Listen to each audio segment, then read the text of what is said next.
And this is DP Thaplyal and welcome to Economics with DP Thaplyal। आज हम चर्चा करेंगे इकोनॉमिक्स में 20 मार्क्स के लिए प्रोजेक्ट वर्क होता है। 40 मार्क्स का पार्ट ए, 40 मार्क्स का पार्ट बी और 20 मार्क्स का पार्ट सी होता है। पार्ट सी जो है वो प्रोजेक्ट वर्क होता है और प्रोजेक्ट वर्क में हमें कैसे करके प्रोजेक्ट बनवाने हैं, किस तरह से थीम को सेलेक्ट करना है, क्या क्या उसमें प्रिकॉशंस हमें लेने हैं कि 20 मार्क्स का हम अपने प्रोजेक्ट को तैयार कर लें। तो उसकी जो गाइडेंस है और जो डायरेक्शन है सीबीएसई के द्वारा दिए गए, class 12th and class 11th दोनों के लिए गाइडेंस सेम है। केवल 11th एंड 12th में जो प्रोजेक्ट के टॉपिक है, प्रोजेक्ट का जो रिसर्च वर्क है उसके टॉपिक अलग अलग हैं, बट जो मेथड है वो सभी का एक जैसा है।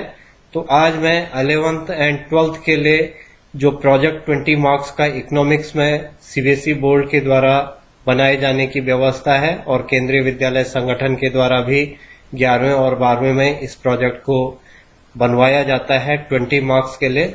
उसके लिए हमें क्या कुछ करना है उस चीज को इस वीडियो के माध्यम से आपके सम्मुख रख रहा हूं। सबसे पहले ऑब्जेक्टिव, जो हमारा प्रोजेक्ट है उसका ऑब्जेक्टिव क्या है। Probe deeper into theoretical concept learn in classes 11th and 12th, analysis and evaluate real world economic scenario using theoretical construct and arguments, demonstrate the learning of economic theory, follow up aspect of economics in which learner have interested, and development the communication skill to argue logically। ये कुछ objective हैं जिनके लिए कि project तैयार करवाया जाता है। उसके अलावा अब हमें क्या क्या करना है इस चीज पर हम चर्चा करेंगे।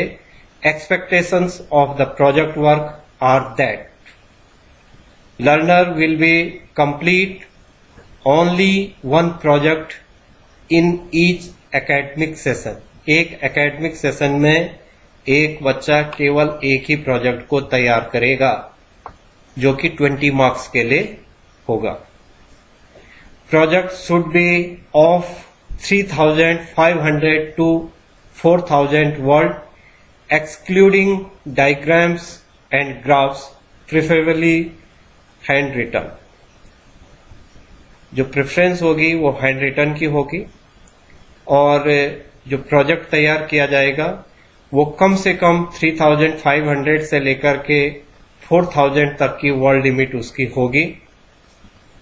उसके अलावा उस प्रोजेक्ट में अगर कोई डायग्राम है, ग्राफ है, वो इस वर्ड लिमिट से अलग होगा, अर्थात वो अतिरिक्त होगा, एडिशन होगा, वो एडिशनल रहेगा। वो it will be an independent self directed piece of study.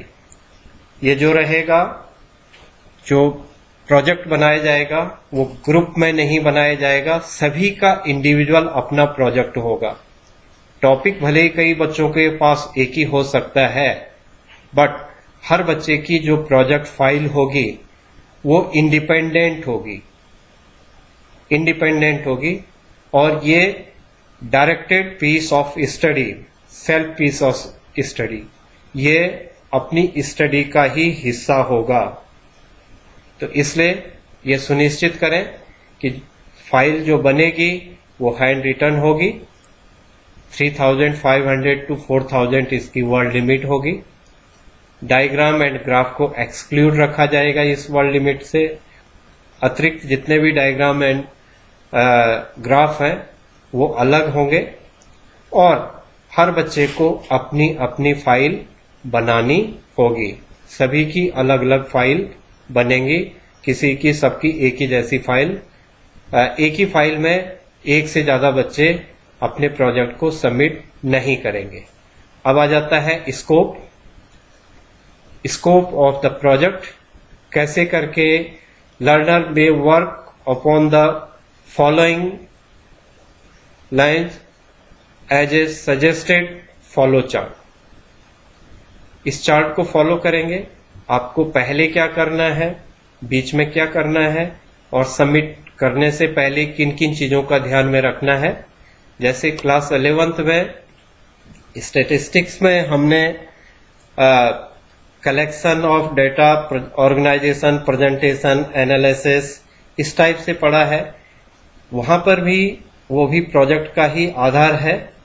इसी बेस पर हमें सबसे पहले जो करना है वो होगा चॉइस अ टाइटल और टॉपिक। सबसे पहले हमें अपने टॉपिक को सेलेक्ट करना पड़ेगा, चूज जो करना पड़ेगा वो टाइटल और टॉपिक को चूज करना पड़ेगा सबसे पहले।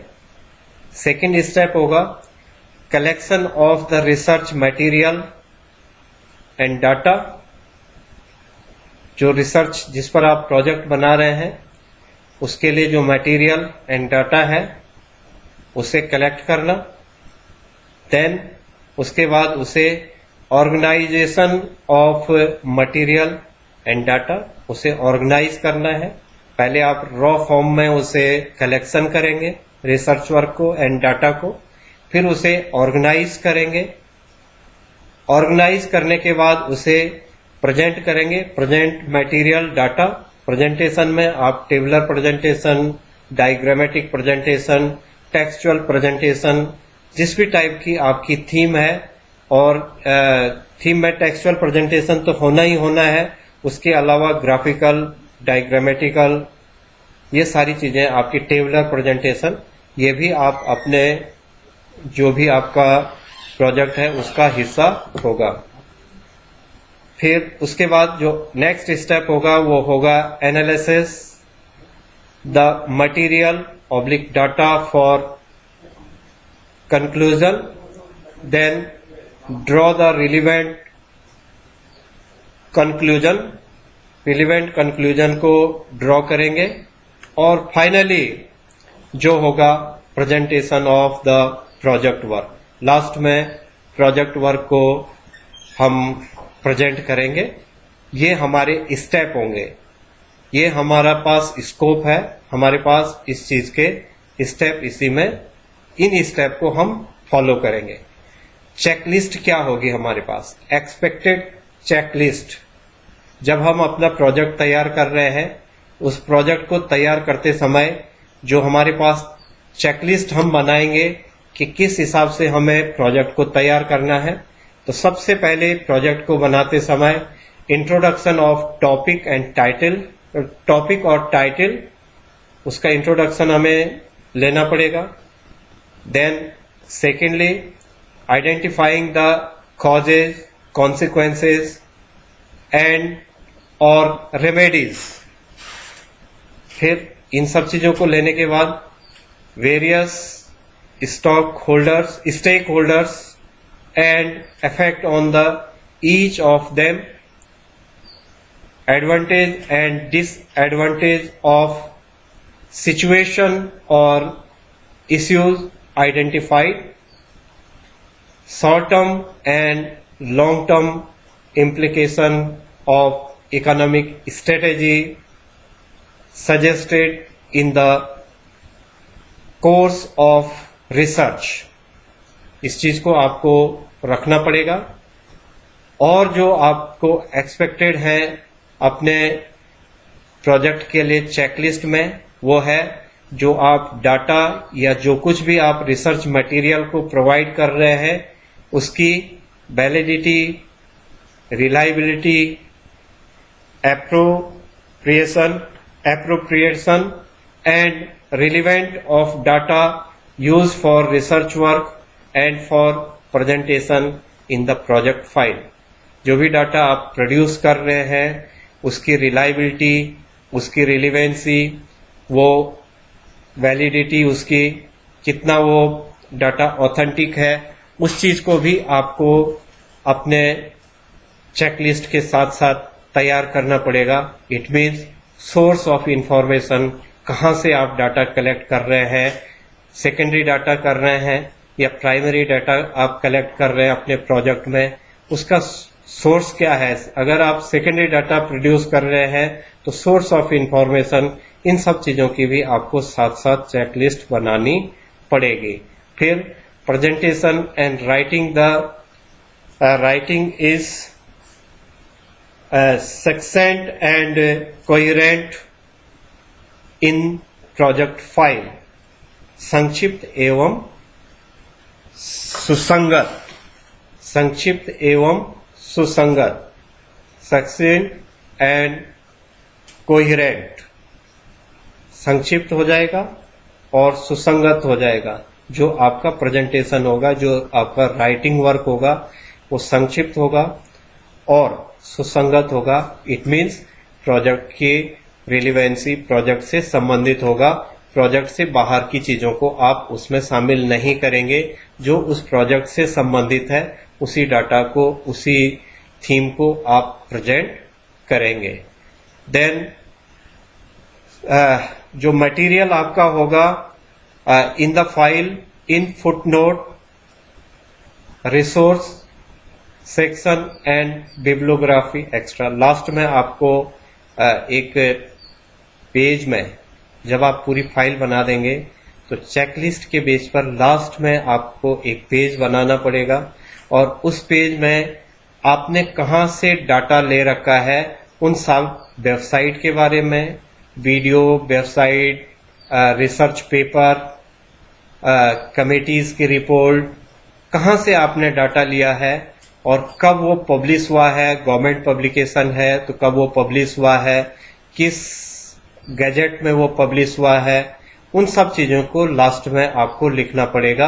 तभी डाटा की वैलिडिटी रहेगी।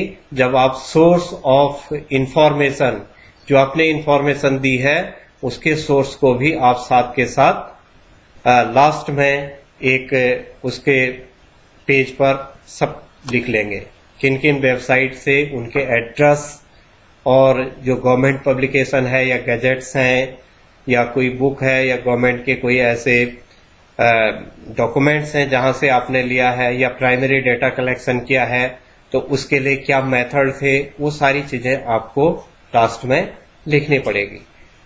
Then mode of presentation, submission of project, project को सबमिट करने का जो मेथड होगा, जो मोड होगा, वो क्या होगा। At the end of the stipulated term, each learner will be present the research work in the project file to external and internal examiner. Internal examiner जो आपके सब्जेक्ट को पढ़ाने वाले टीचर हैं उन्हीं को इंटरनल एग्जामिनर कहा जाता है और एक्सटर्नल एग्जामिनर वो होते हैं जो डे ऑफ प्रैक्टिकल पर बाहर से प्रैक्टिकल लेने के लिए आते हैं, उन्हें एक्सटर्नल कहा जाता है। The question should be asked from the research work, project file of the learner. The internal examiner should ensure that the studies submitted by the learner is his, her own original work. In case of any doubt, authenticity should be checked and verified. It means जो project आपका होगा उसे आपको internal examiner, it means अपने subject teacher के पास पहले ही जमा करना पड़ेगा, फाइल को पहले जमा करना पड़ेगा और उसकी ऑथेंटिसिटी की, उसमें अगर कोई डाउट है, उन सब चीजों की जांच इंटरनल एग्जामिनर करेगा, जिससे कि डे ऑफ प्रैक्टिकल एग्जामिनेशन उस फाइल को जो एक्सटर्नल है उसके सम्मुख रखा जाएगा। ये क्लास 12th के लिए है। क्लास 11th में इंटरनल ही इस काम को करेंगे। जो आपके सब्जेक्ट टीचर हैं क्लास 11th में वही वैलिडिटी और इन सब चीजों की ऑथेंटिसिटी चेक करेंगे और लास्ट में फाइनली वही इसे एग्जामिन भी करेंगे। बट बोर्ड में इंटरनल एंड एक्सटर्नल दोनों अलग अलग है, सब्जेक्ट टीचर एंड जो बाहर से प्रैक्टिकल लेने आएंगे। अब सजेस्टेड प्रोजेक्ट क्लास 12th के लिए किन किन प्रोजेक्ट को ये सीबीएसई के द्वारा कुछ सजेस्टेड प्रोजेक्ट दिए गए हैं। तो कुछ प्रोजेक्ट हैं जिन पर आप अपने प्रोजेक्ट वर्क तैयार कर सकते हैं। क्लास 12th में micro and small scale industry, contemporary employment situation in India, goods and services tax, human development, self help group, monetary policy committees and function, government budget and it's components, exchange rate, determination method and techniques, live stock, फिर उसके बाद सर्व शिक्षा अभियान, minimum support price, food supply channel in India, disinvestment policy of the government, health expenditure of any state. यहां पर यह देखना है कि हेल्थ एक्सपेंडिचर इंडिया का न लेकर के किसी भी स्टेट पर बनाना होगा। Inclusive growth strategy, trend credit ability in India, role of RBI in control of credit, trend in budgetary condition of India, currency war, फिर उसके बाद फ्यूल का आ जाएगा, गोल्डन कॉर्लेटर का आ जाएगा, relation between stock price and index.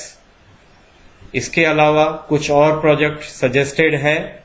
Waste management in India, need of the earth, digital India, step toward the future, virtual farming,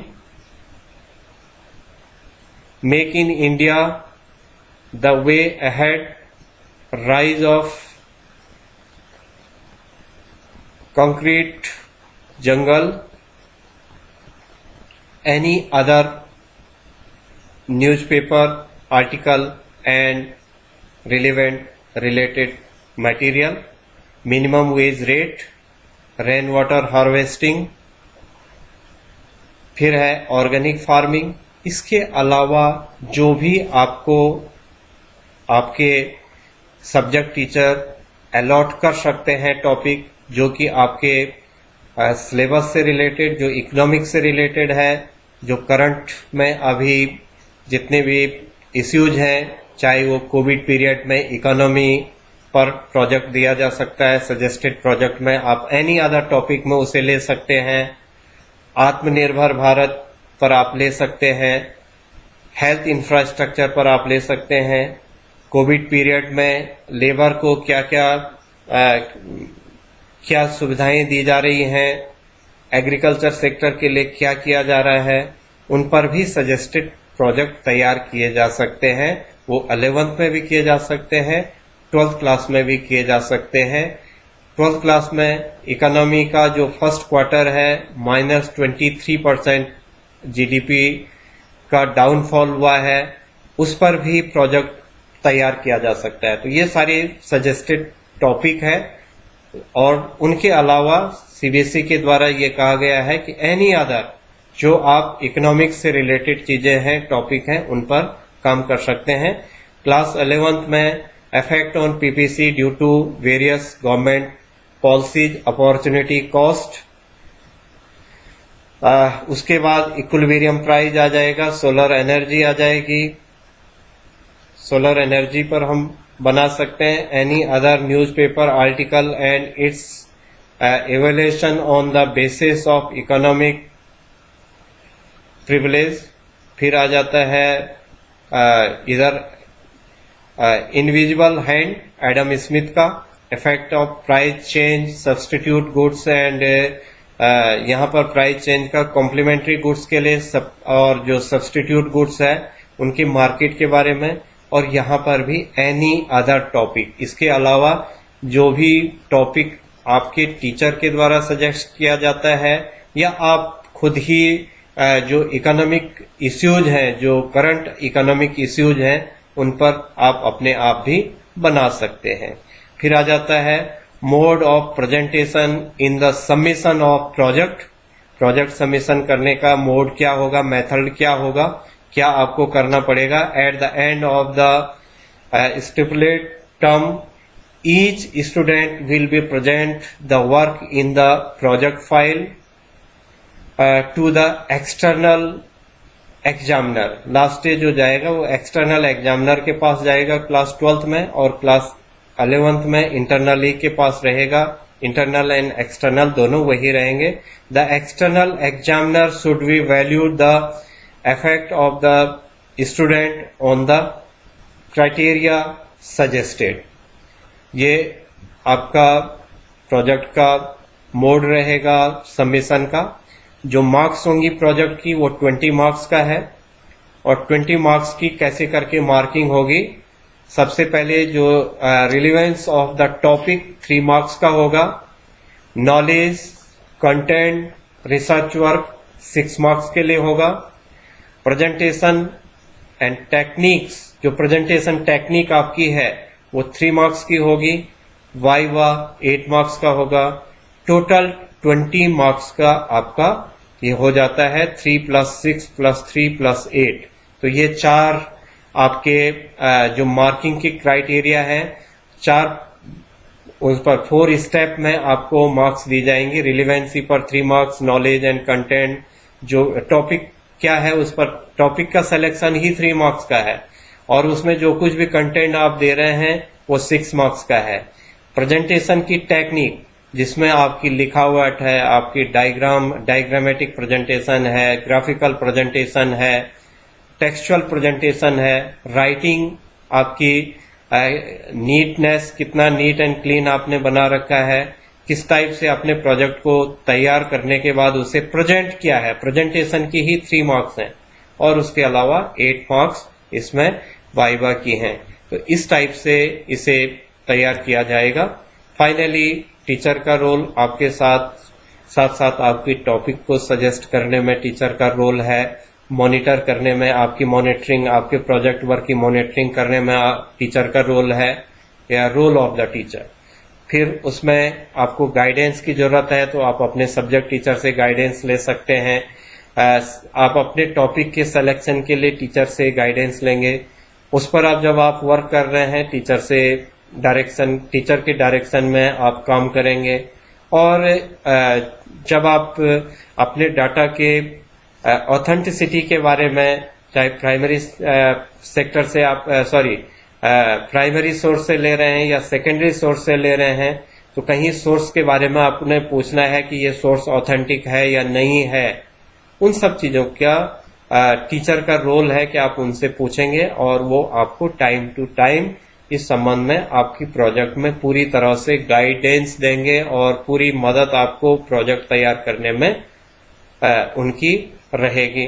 तो फाइनली आपका जो ये प्रोजेक्ट होगा वो एक प्रॉपर वे में तैयार हो जाएगा, और उसे तैयार होने के बाद आप उसे प्रेजेंट कर सकते हैं।